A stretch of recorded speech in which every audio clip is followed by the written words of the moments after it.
Labvakar! Šoreiz atkal runāsim par naudu. Jo bez tās tā īsti citas tēmas laikam nav. Knabi kaimiņam piemērojas 70 eiro sodu. Tie nav nekādi joki, ir iesākusies deflācija. Viss ir palicis lētāk un mums ir vairāk naudas, kā jebkad ir bijis. Visi priecājās, ar Baltic atrada naudu. No kurienes nauda? Tas tak vienalga. Bet par sportu visi tiešām diezgan pasakaini. Katru Porzinga spēli ir kā labu reklāmu Latvijai. Pasakam paldies visi kopā Verpakovskim.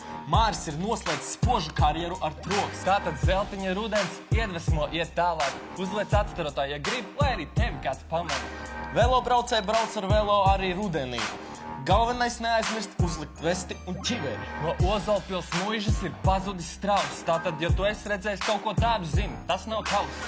Laika ziņās viss pa vecam nebūs nekas jauns. Neviens nezin, kā tas notiks, bet būs pasaules gauns.